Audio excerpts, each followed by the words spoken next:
Just a few of the opinion pieces out there this Sunday on this day two of the Romney-Ryan ticket rollout. Well, time for today's Big Three and our topics. The Paul Ryan VP pick. What does that mean? The swing state impact and this week's must-reads. Let's bring in our Big Three panel to talk about those topics. Democratic strategist Margie Omero, Republican strategist Chip Saltzman, and former Huckabee campaign manager, and David Leventhal, money and politics reporter for Politico. Margie, start with you. First topic, the Paul Ryan pick. When you look at that selection, does this show to you that there was some concern about the base here midsummer? Yeah, absolutely. I mean, people may say they want someone with a plan for the economy. Romney didn't have a plan, and so he picked someone with a plan that ultimately people don't like. I mean, poll after poll shows that people don't like the Ryan plan. They've opposed a variety of parts of the Ryan plan. Romney had to listen to his base. He spent a whole year trying to avoid taking clear positions on a variety of issues. He's now moved away from that strategy with the pick of Ryan and, really digging his heels into a strategy of cutting out programs to feed hungry kids, ending Medicare as we know it, tax breaks for millionaires and billionaires. These are things that appeal to some of the hardcore parts of Romney's base, but they don't appeal to the swing voters and independents who will decide this election. Chip, what swing voters will look at the selection here of Paul Ryan and say, hey, we do have concern about the economy. We've been looking for solutions here. This is the bona fides that we've been looking for that he has now brought onto the ticket. Yeah, I think anybody that's serious about, they think the unemployment rate's too high, they think a $16 trillion deficit is just a little bit too much for the national economy. Look, there's a lot of people out there think the number one issue to national security is that debt. And I think in picking Paul Ryan, Mitt Romney's doubled down on, I am serious about getting this debt under control. I'm serious about balancing the budget. And I think anybody that cares about debt, budget, unemployment, the economy is going to think this is a pretty exciting pick. Now, Dave, to you, we've been watching some of the polls here. Reuters has the president ahead by 7 points. 49 to 42%. CNN has him up 52 to 45. And you see the Fox poll there leading by 9 points. Those are fairly significant. Was that what pushed the decision here to come with Ryan and come on Saturday? You always get a convention bump every time you go into your national convention, but also, too, you're kind of looking for a little vice presidential bump here, too. And Paul Ryan, whether you love him or you don't like him so much, if you're a Republican, you're pretty excited that somebody is actually in there, that the ticket is locked down, and that you're moving forward. So expect some of those poll numbers to probably get a little bit closer as the next ones trickle out over the next few days. Were there some negatives below those high numbers, though, that may have said that what they're associating with Mitt Romney right now tells us we need to move? It's entirely possible. And, hey, as they widen out a little bit, that's probably going to cause some pretty significant concern in the Romney camp. So whether that was actually a motivating factor to do it right now, it seems to be a little dubious. This has been a process that's been rolling out for about 10 days right now, the Ryan selection in particular. But to pull the trigger right now and go with it does seem to be at least a smart move in that it is going to propel them forward. And again, really give them perhaps a double-dip bump with this and the convention coupled together. Well, let's go front and center here, Chip. Swing states and swing voters. We got the map here for our viewers here. The key swing states of Iowa, Pennsylvania, and Florida. Those have large percentages, as you can see on the screen here, of those over the age of 65, and they're concerned about Medicare.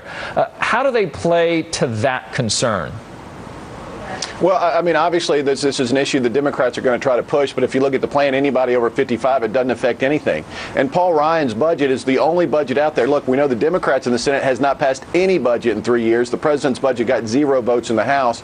Is the one that seriously tries to preserve and protect Medicare as we know it. And I think people that are under 45 want to know if the program's only going to be there. And only Paul Ryan's been talking about that over the last couple of years on how to secure our future for this program. But, Chip, even those that are not affected, they will see the writing on the wall as the amount of funding coming, at least from the initial plan and the current plan from Paul Ryan, is reducing the funding over the next 10 years by a third, and then it tapers down even more, rather tapers up in terms of the cuts. That's got to be concern, right. And the perception of losing those voters must be at least a relevant concern here.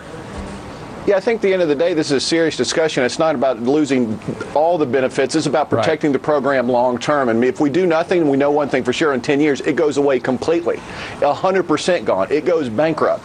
And Paul Ryan's trying to do something about it. And of the 4 men that are running for president and vice president, Mitt Romney's the only one that's balanced the budget, and Paul Ryan's the only one that's got a plan to secure the federal for the federal budget. Margie, how big is the downside here, that perception we're talking about right now from senior voters? Well, it's no surprise that Romney's going solo to Florida while Ryan stays in the Midwest. And the difference here is that Barack Obama and Joe Biden believe in the program of Medicare, and Ryan clearly doesn't. And it's not just about Medicare. It's about everything in his total vision, which now Romney is going to sign on to, which means cutting taxes for 5% of the population, top 5%, increasing taxes for 95% of Americans, giving oil and gas companies tax subsidies and tax breaks, kicking 200,000 kids off a Head Start. It's not just Medicare. It's the entire package, and voters just simply don't agree with it. Dave, Margie underlines this point, as well as Chip. This is a major move by the Romney campaign to say we have 2 very distinct ideas about the way government functions and the way that government is important to the United States.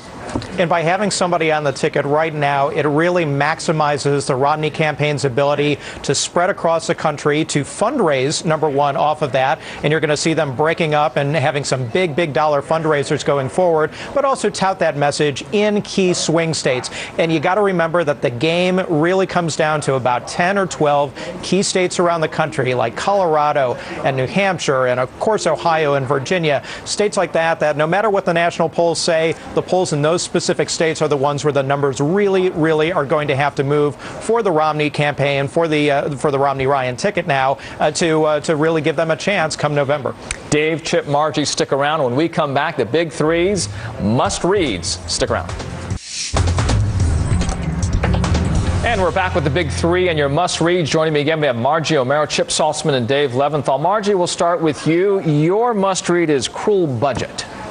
Yes, Cruel Budget. It's a New York Times story from March. There's plenty of stuff going on right now. You can get your fill about Paul Ryan, but that's a good piece to learn about. 62% of the budget cuts come from low-income help. It's really, it really is. There's a reason why Republicans and Newt Gingrich have called it right-wing social engineering. It has a lot of really sweeping cuts to middle class and poor families. So it's worth a look. Boy, in our news cycle, you're kind of old school there, huh? Right. All right. Going back to March there of this year with that. Chip, what's your must-read?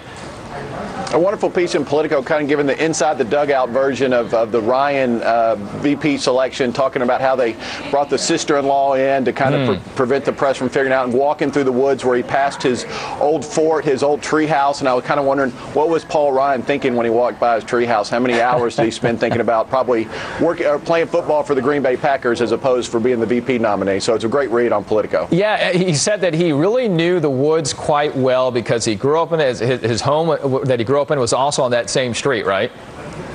Absolutely. And so that's kind of a wonderful kind of behind the scenes, inside the dugout look. Okay, live pictures here of Romney and Ryan there in High Point. They're on the road together. And let's get finally to Dave's must read. What do you got?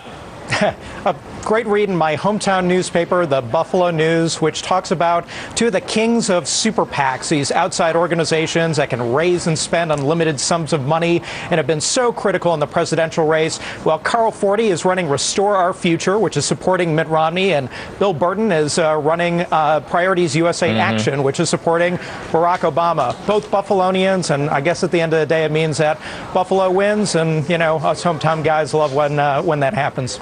All right. Thank you, Dave, Chip, and Margie. Have a great weekend and appreciate your time today. Thank you. You too. All right. That wraps up this Sunday edition.